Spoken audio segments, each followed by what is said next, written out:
Hello students, today we will be discussing about radioactivity. So, you must have heard of this term earlier during your chemistry classes.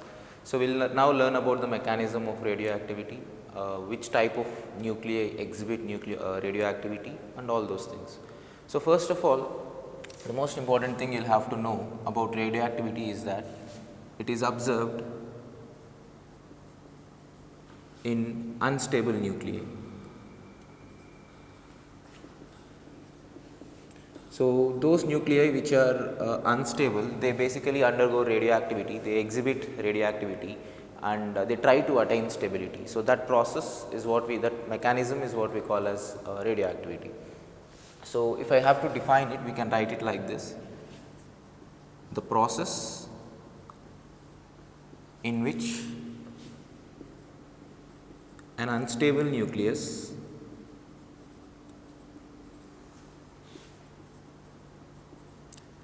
disintegrates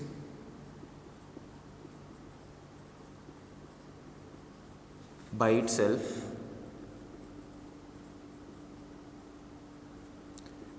into a daughter nucleus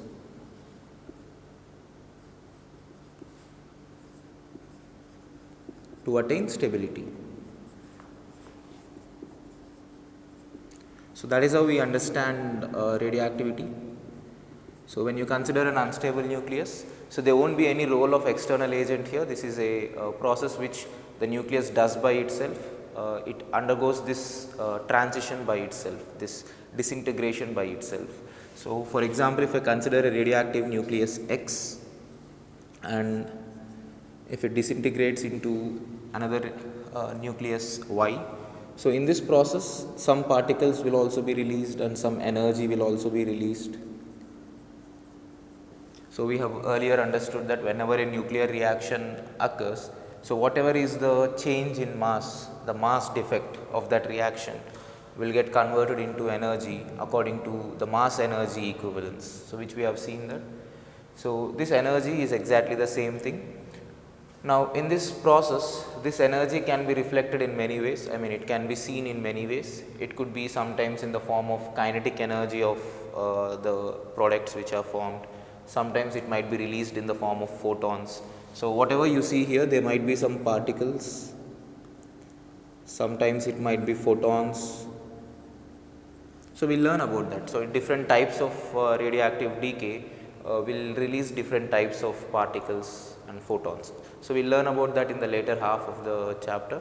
So, that is what we basically mean by radioactivity. So, a nucleus by itself on its own, it disintegrates to attain stability. So, it releases some particles out, it releases some energy out and it de-excites to become a stable nucleus. So, this particular process is what we call as radioactivity. So, this process is also called as decaying, and this nucleus, the initial unstable nucleus which we have here, is basically called as the parent nucleus. It is called as the parent, and this one which is formed is basically called as the daughter nucleus. So, in most cases this daughter nucleus would be stable, but there will be some cases where the daughter nucleus which is formed is once again unstable, but more stable than this, but still unstable. So, this daughter nucleus might undergo one more radioactive decay to convert into even more stable nucleus. But as a whole, you can understand that an unstable nucleus basically disintegrates or decays to form a daughter nucleus and some particles or energy. So, that is how a basic radioactive process or radioactive decay looks like. Now, let us now understand how to measure radioactivity and what kind of units we use for understanding radioactivity. So, let us write it as measurement of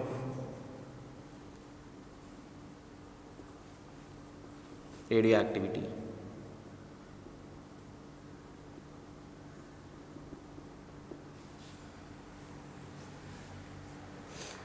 So, basically we understand whenever we have a sample of radioactive substance, and if we need to understand how radioactivity is, I mean how actively is it disintegrating.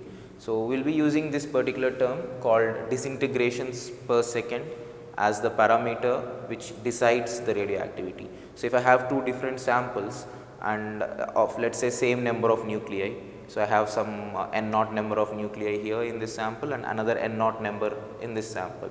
So, what I will have to do is, if I have to understand which of these two is more radioactive, I will have to just check how many decays or how many disintegrations are happening in 1 second in either of the samples. So, the one in which more disintegrations are happening is generally considered to be more radioactive.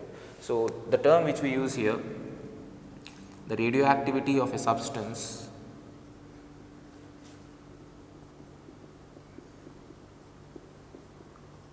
of a sample is measured in terms of disintegrations per second.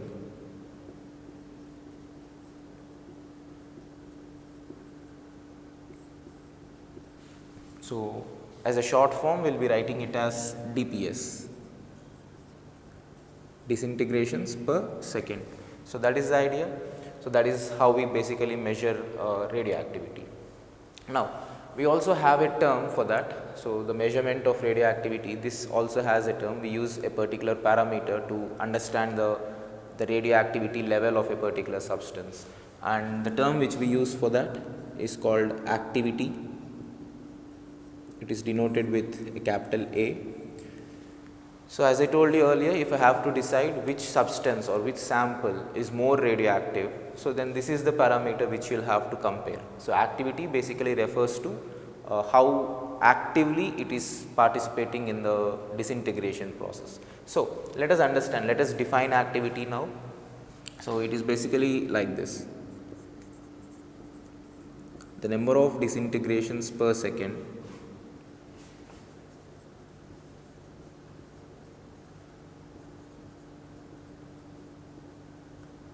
at any given instant in a sample is defined as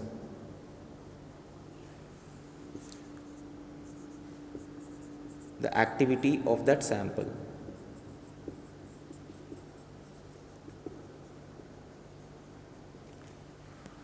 So, that is how we define it. So, we basically write it like this: if at time t is equal to t, so at some time t, let us say, if there are n number of radioactive nuclei,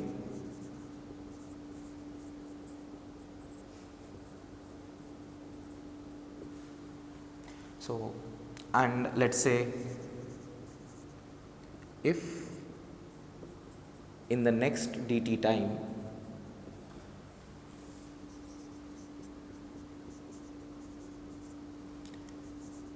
dn nuclei disintegrate,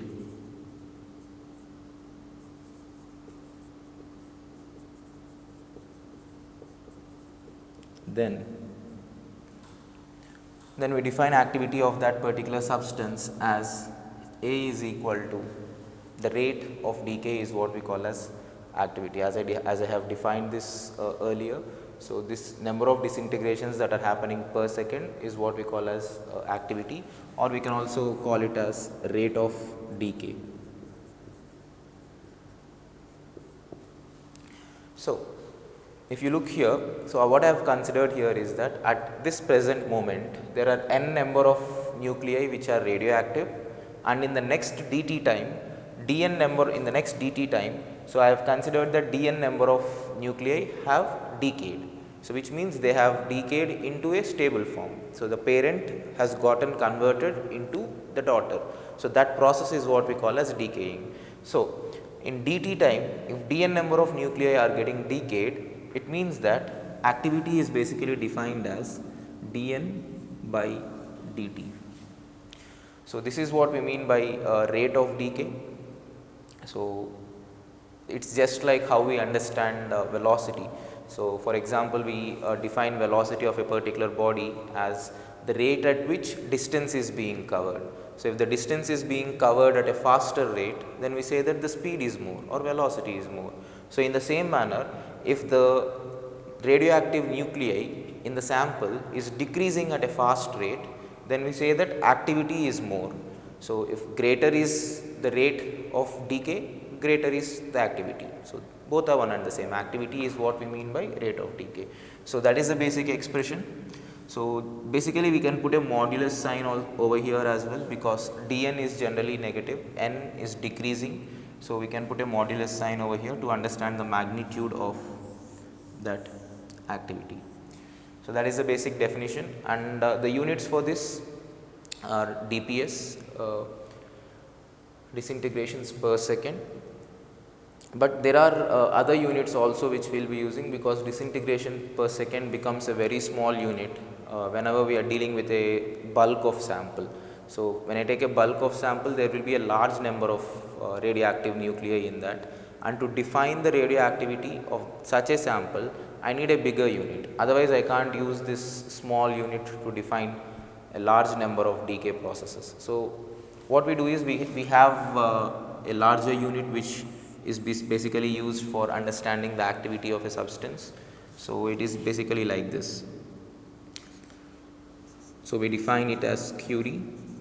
So Curie is basically the unit of activity itself, and 1 Curie is taken as 3.7 into 10 power 10 dps.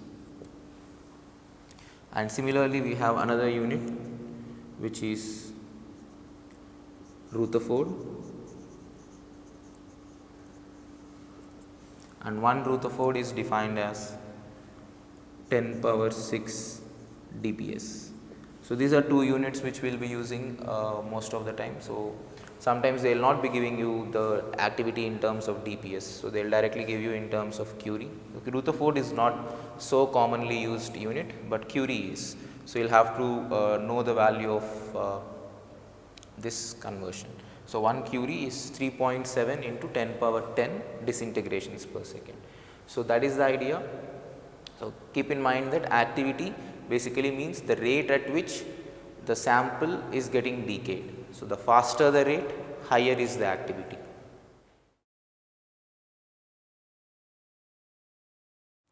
Now let us discuss about the mechanism of radioactivity. So it is also called as the law of radioactive decay. So before we understand that law of radioactive decay, I will give you few points which will have to, important points which will have to know about radioactivity, how it happens and what kind of effects it has. So the first thing that we will have to know is that it is an instantaneous process.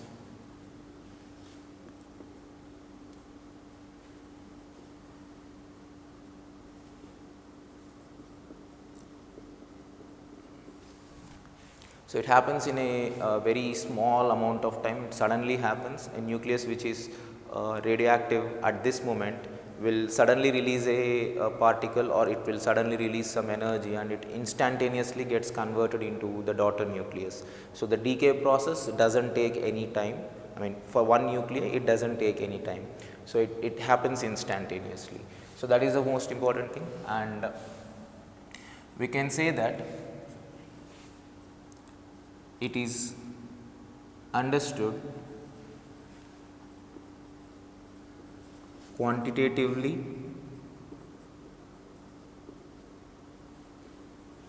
but not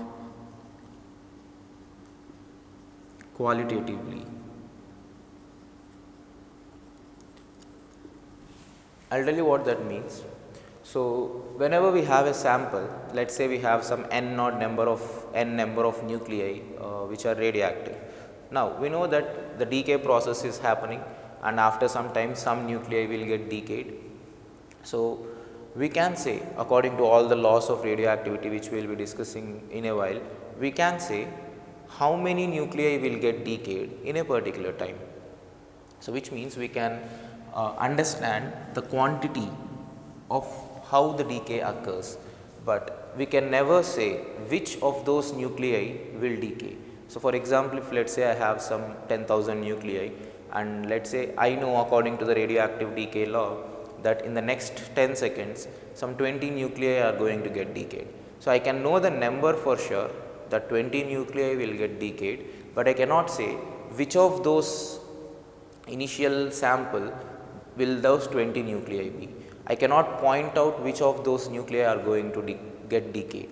So that is why we say that it cannot be understood qualitatively. So that is the meaning of that. So we can say how many, but not which ones are going to undergo the decay process. So that is the basic idea. So radioactivity is a nuclear property.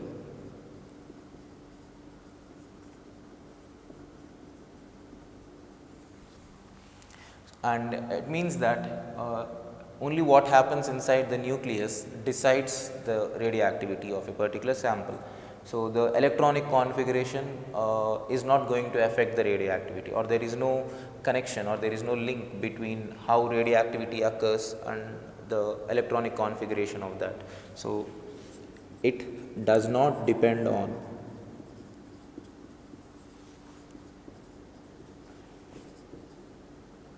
electronic configuration.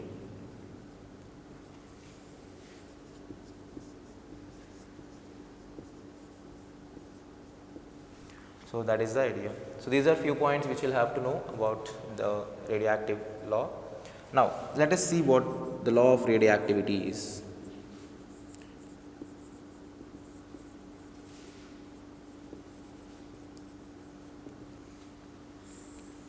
So like I told you, this basically gives us an quantitative idea of the process of decay. So it tells us how many disintegrations will happen at a particular instant of time. So it is basically defined like this: the rate of decay of a sample at a given instant of time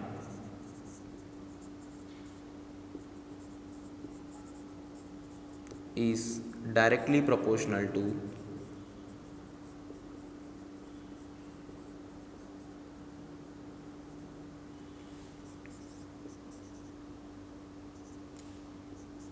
the number of radioactive nuclei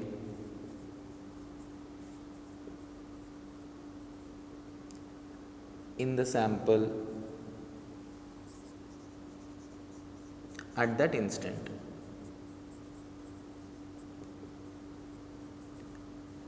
So it is a very simple definition. So it basically tells this. So if, for example, if I have to now understand how many disintegrations are going to happen, I just have to look at the sample size. If the sample size is larger, we can say that we can expect that the number of disintegrations will also be larger. So that is what it states here, the rate of decay meaning the activity. So rate of decay means activity.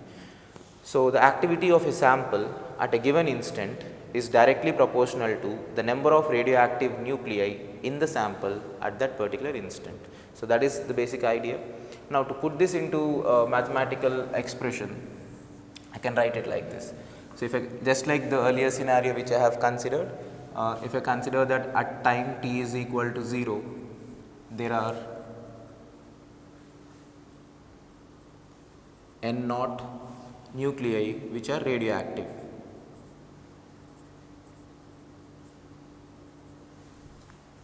And let us consider that as the decay process occurs at time t, there are n number of radioactive nuclei. So as the decay process occurs, the radioactive nuclei number will decrease from n naught to n in a time of t. Now if at time t is equal to t plus dt, which means in another small infinitesimal time, if dn nuclei disintegrate, or you can say decay. So in the next dt time, if dn nuclei disintegrate. We can say that dn by dt, which is the rate of decay, it is directly proportional to the number of radioactive nuclei that are present in the sample at time t. So, whatever I have written here is the activity at time t. So, the activity at time t is directly proportional to the number of radioactive nuclei at time t. So, that is how we understand the law of radioactivity. So, if I introduce a proportionality constant here, I will be getting dn by dt is equal to minus lambda times n.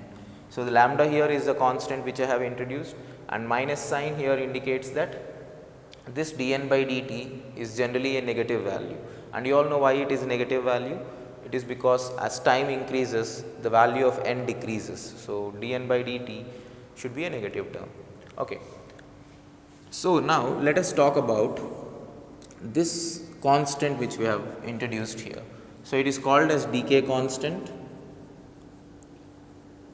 and it has a very important role to play during radioactivity. So, this is the one which decides how fast how fast a radioactive decay process occurs. So, now let us understand that. For that, what I will do is I will just rearrange the terms in this particular expression. So, observe carefully. So, when I send this n to this side, I can write this as dn by n dt. Now, the same expression, now I will write it, I will understand it in a slightly different manner. I will write it as dn by n by dt, and that is the value of lambda which we got. Now, when you look at this term which I have written here, in the numerator I have dn by n. What does dn by n represent? So, you know that dn is the number of nuclei that have disintegrated, and n is the number of nuclei that are present in the sample at that moment. So, this dn by n basically represents the fraction of nuclei that decayed.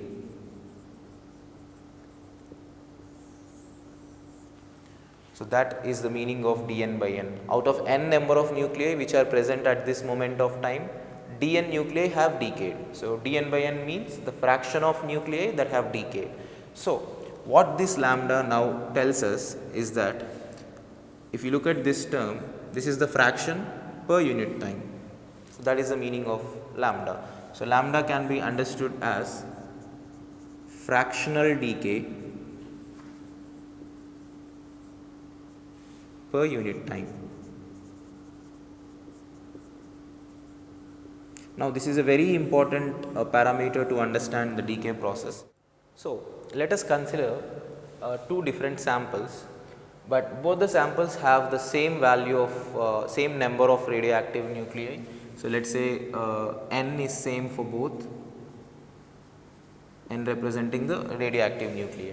Now, let us consider that this sample has a lambda value of 0.01 per second, and this one has 0.05 per second. Now, we have discussed earlier that lambda should be understood as dn by n by dt.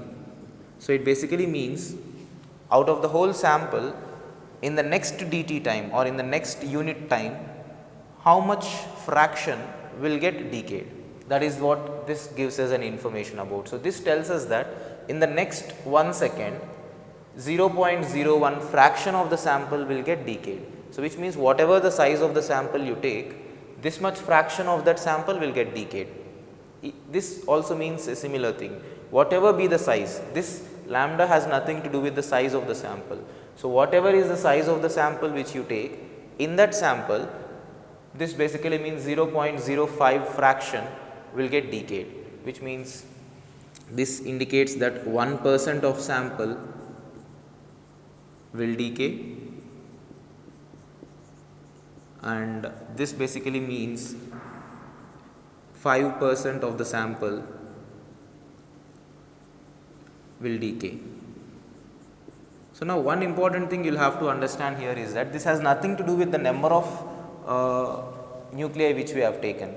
So, whatever be the number of nuclei which we take, this always indicates this sample has a property to always lose 1% of the sample. Whatever be the sample size, it always loses 1% of the sample size into decay process. It gets converted into a daughter nucleus. And similarly, this sample has a property of losing or getting 5% of the sample decayed every second. So, that is how you should view the value of lambda. It indicates how much percentage of a particular sample will get decayed in a given amount of time. So, that is the basic idea. So, we have already seen that activity, which is dN by dt, can be written as minus of lambda into n. So, this was the relation which we have earlier discussed. Now, let us try to derive the expression for number of nuclei at any given amount of time by considering the initial conditions which we have seen earlier, that at t is equal to 0, we have n naught number of radioactive nuclei, and at time t we have n number of radioactive nuclei. So, let us now find out, by simplifying this particular expression, let us find out the number of nuclei in the sample at any given time t.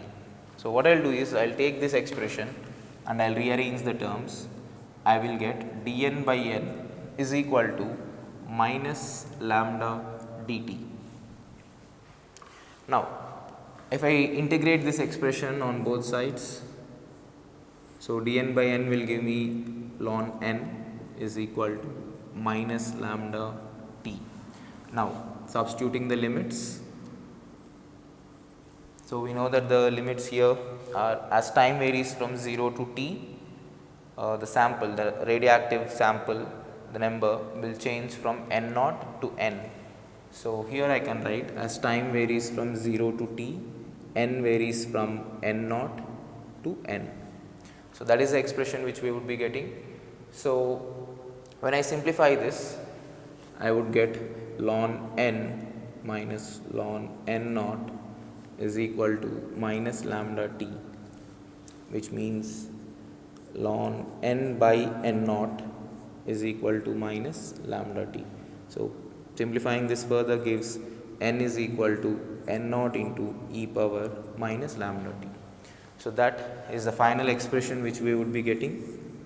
So, if at time t is equal to 0, we have n naught number of nuclei which are radioactive, then after time t we will have n number of nuclei which are radioactive. Now, you can also understand that activity, which means the rate at which the decay process is happening, also changes in the similar manner, because if I multiply this equation by lambda on both sides, I would be getting lambda n, which means the present activity, and here we will have lambda n naught, which means the activity at t is equal to 0. We have already seen that activity means the product of lambda into n. So, when I multiply this with lambda on either side, I can write the expression like this. The present value of activity is equal to initial activity into e power minus lambda t. So, this is the final result which we get from the law of radioactivity. So, if I know the initial conditions of a sample, then we can understand how many will be still left, how many will still be radioactive after a time t. Now, after this we can also define one more term which we use to understand how fast a particular decay is happening. So, it is called half-life. So, half-life of a sample. So, half-life basically indicates the time it takes for the radioactive nuclei in the sample to become half of the initial value. So, I will just write it down here, the time in which the number of radioactive nuclei in a sample becomes half.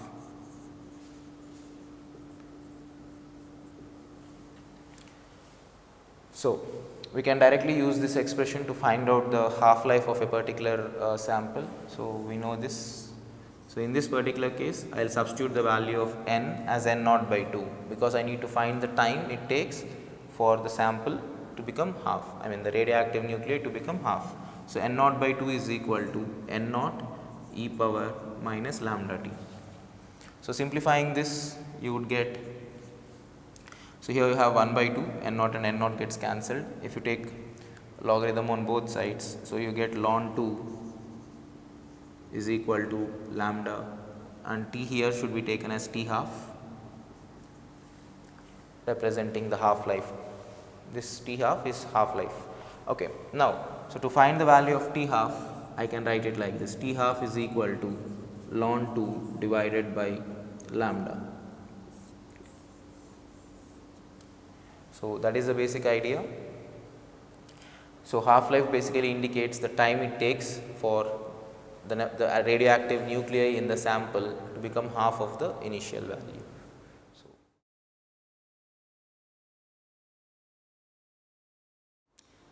So students, we have just seen the half life of a particular sample, how to calculate it, and let us also understand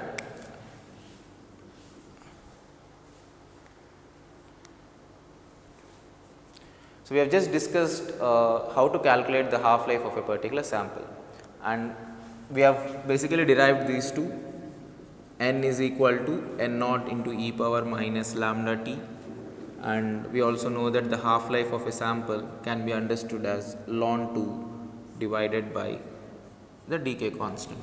So these are the results which we have derived till now. So sometimes if you need to find out the number of radioactive nuclei in a particular sample, you can use this expression, but instead of giving you the time, if they give you a different value, for example, if they ask you how much will be the size of the sample after some 2 half lives or 3 half lives. So it is better we also know the result of this. I mean, I am just trying to convert this into a different form by using this particular relation, which will be helpful for us in different numerical questions. I am trying to combine these two equations, and I am trying to eliminate lambda from these two equations. So let us see how we do that. So in this case, I have n is equal to, or I can write n by n naught is equal to e power minus. So in place of lambda, we know that the value of lambda can be written as ln 2 by t half. So I can write ln 2 by t half into t. So this is nothing but ln 2 into t by t half. So whenever we have some ln expression multiplied by a parameter, we can take it to the power of 2 in this case. So I can write this as n by n naught is equal to e power minus ln 2 power t by t half. So that is the expression which we get. You can also take this minus sign over here. This becomes minus.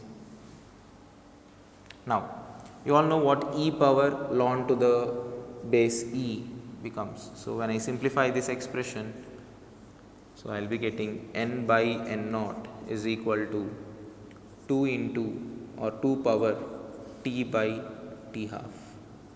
So that is the expression we get. So finally we can write n is equal to n naught into 2 power minus t by t half. So this is another way of understanding the earlier expression which we got. So instead of giving lambda, if they give you half life, so we can directly use this expression to find out. For example, if they ask you how much will be the size of the sample after some 2.5 half lives, or let us say after 2.5 half lives, how much will be the size of the sample? You can directly say that n will be equal to n naught into 2 power minus, in place of t, I will substitute 2.5 t half. When I substitute 2.5 t half gets cancelled, and you will be able to find out the value of n. So this is just another way of writing this expression. So let us now understand another term called mean life. Mean life is also called average life.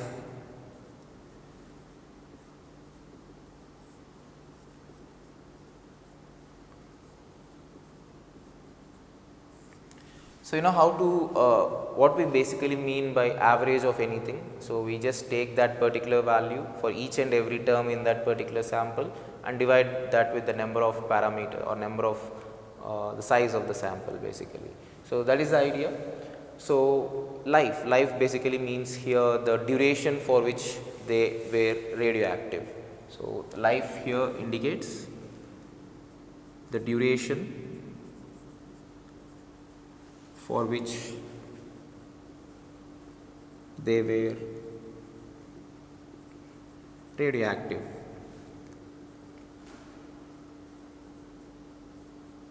So, we know that initially if I start with some n naught number of sample and if the decay process occurs, so if the decay process is happening continuously, so we can say that some nuclei will get decayed here, some nuclei will get decayed here, some here and so on. So, different nuclei will get decayed at different times. So, we can say that the nuclei which are getting decayed here have lived for this much time, they were radioactive for this much time, and the nuclei which have decayed here, they have lived for this much time and so on. Different nuclei in this sample have different lifetimes. So, some nuclei have lived for this much time, some nuclei have lived for this much time and some nuclei for this much time. So, before they decay. So, now if I have to find the average of this sample, I have to take each and every nuclei, look at how much time they have lived for and add those times for each and every nuclei and then find the total lifetimes of the sample and divide it with the sample number.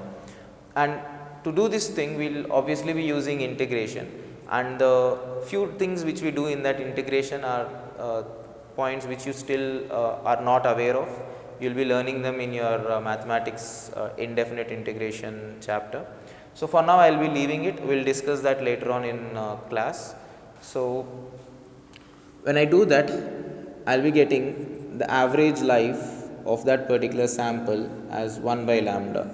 So, for now just remember the result, understand what average lifetime means and just remember the result for now. The derivation of this I will be giving you later on in the usual class.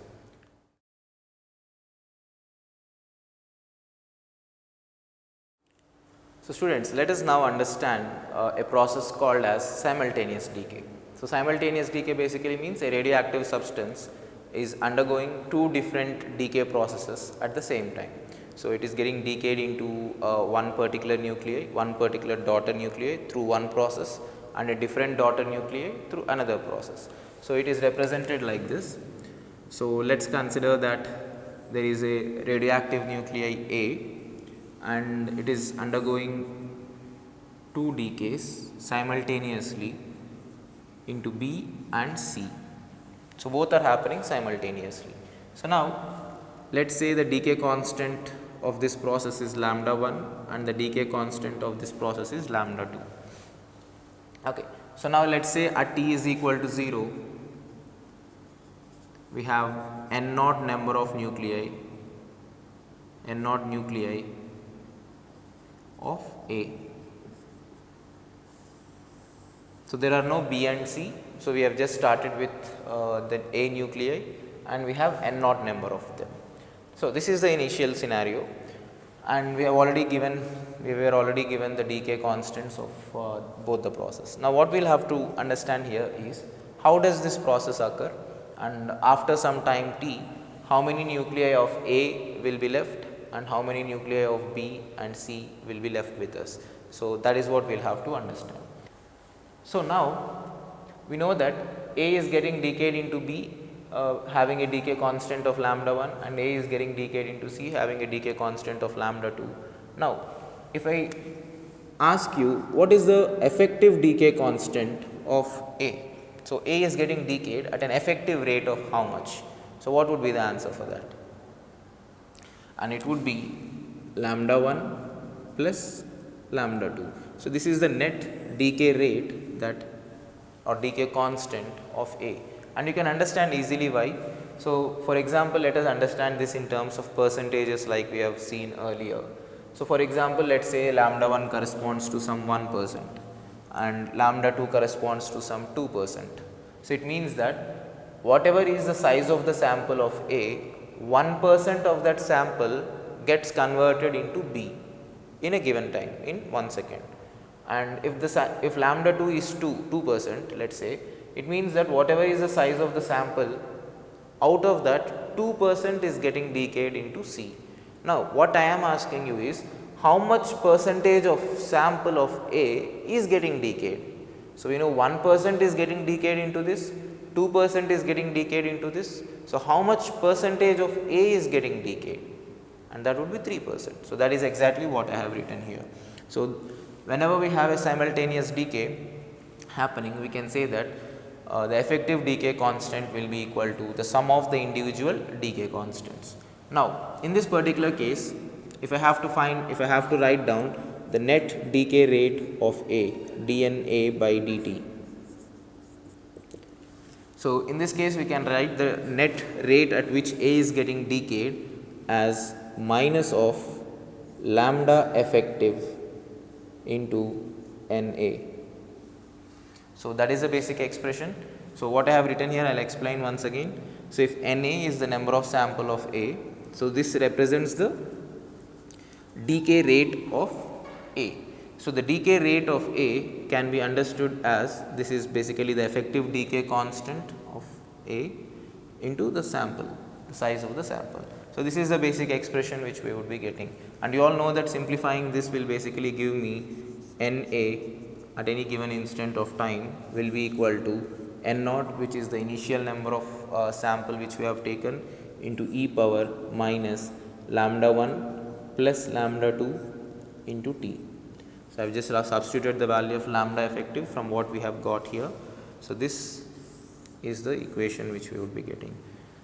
So, what we see here is that after time t, so this expression here represents the number of nuclei of A which are still radioactive. Now, the question comes, how many have decayed? How many of A have decayed? Because we can say that whatever is the decayed amount of A is what is getting converted into B and C. Yes. So, whatever has already decayed is what converted into B and C. So, to find out how much amount of B or C we have, I need to find out how much A has decayed. So, we know that initially we have N naught, and at the moment we have this much. So, which means how much has decayed. So, we can directly write that value as N naught minus the present active nuclei.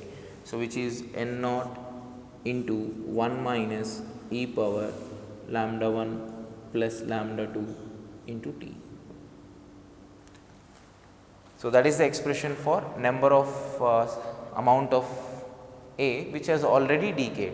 Now, the question is, out of this sample which has already decayed, how much was converted into B and how much was converted into C?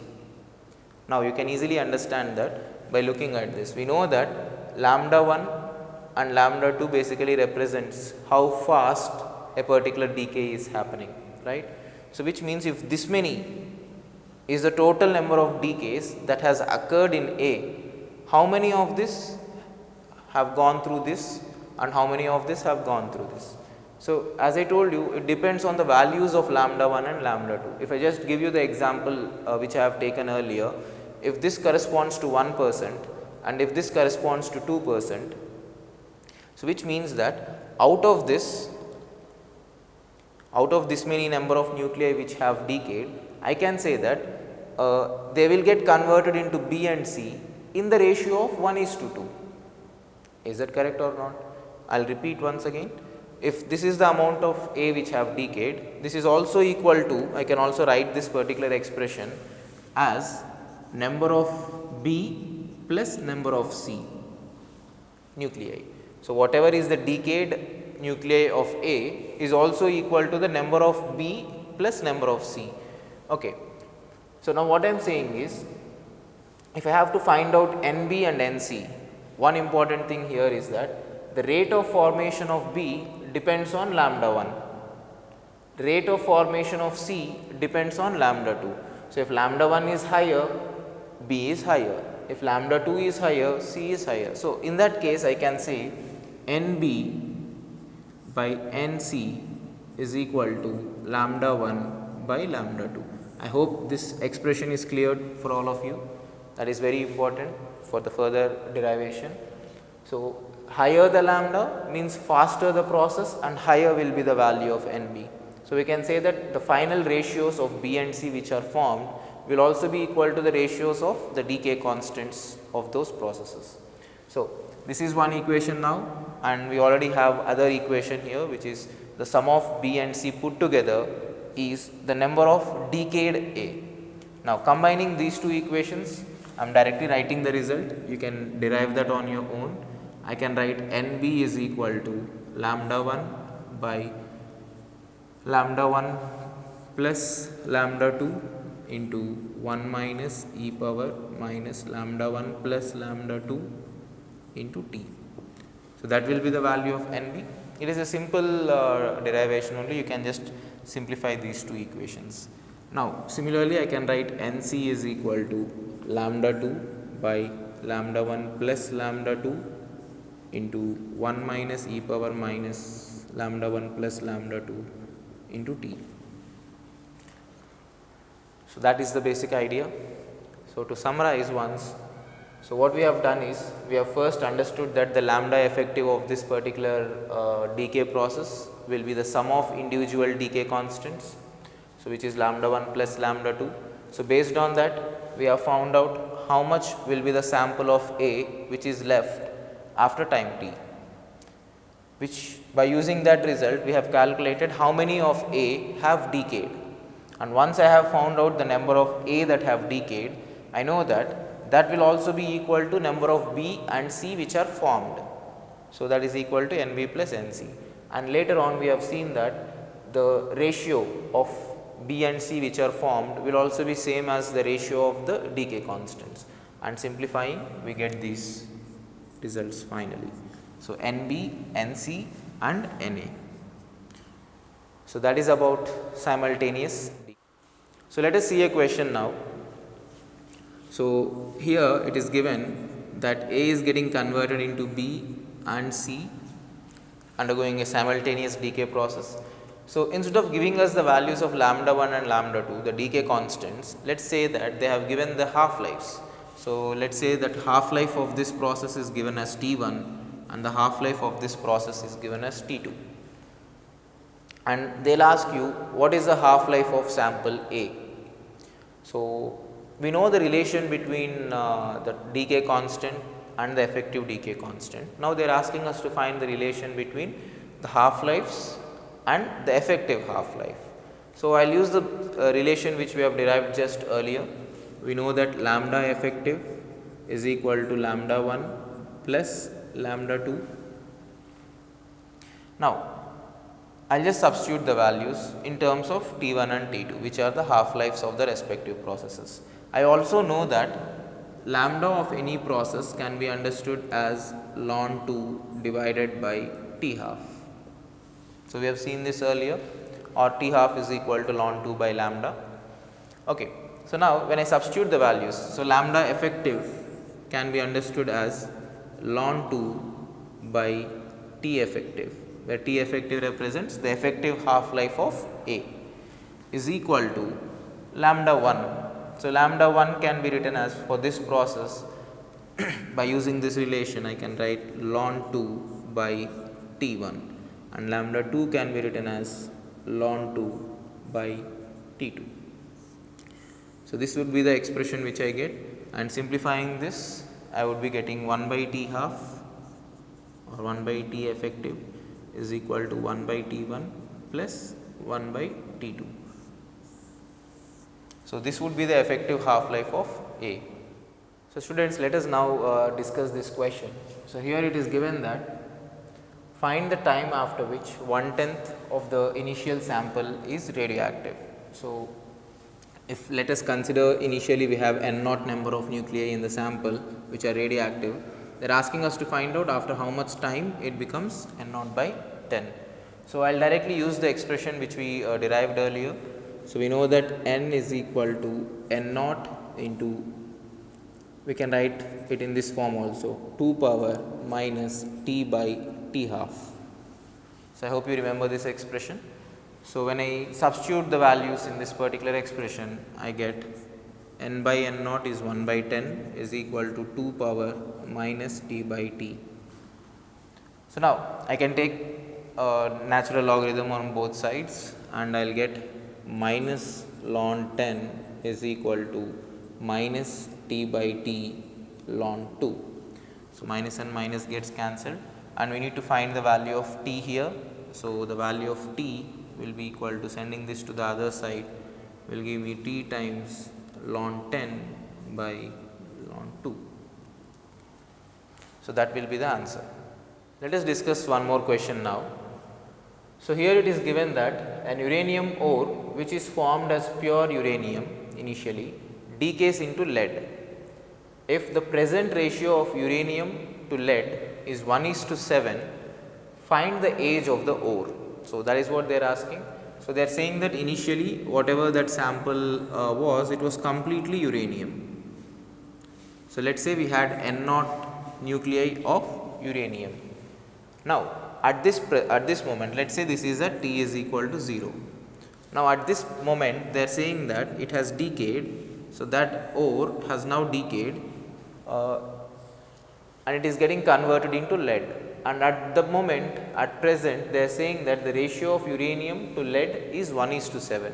So, you can understand if the ratio is 1:7, uranium to lead is 1:7, we can understand it like this. If finally let us say Nu plus Npb is n naught, it should be n naught, same number of nuclei. So, just uranium is getting converted into lead and they have given that this is in the ratio of 1:7. So, now we can easily understand that if the total value is n naught and if the ratio is 1:7, the number of uranium nuclei which are left by this time is 1 by 1 plus 7 times n naught, which is n naught by 8. So, basically they are asking us to find out what is the time it takes for the uranium ore, the uranium nuclei in the sample to become 1/8 of the initial value. So, here the number of uranium nuclei, which means the number of radioactive nuclei, is 1/8 of the initial value. So, how much time will it take for the sample to drop to 1/8 of the initial value? We know that in one half life it becomes half, 2 half lives another half, which means 1/4, 3 half lives another half, which means 1/8. So, we can directly say that the age of this sample is 3 times the half life. Or even if you are not able to understand this, or if in a different question if this value is not 8, then in that case you will just use the earlier type of method which we used. So, you will just substitute the final value of n into this expression and simplify. But because here this is a power of 2, I have directly given you the answer. So, this n by n naught by 8 is basically understood as n naught by 2 power 3. So, in 3 half lives it becomes half, half, half. So, which becomes 1/8. So, that would be the age of the sample.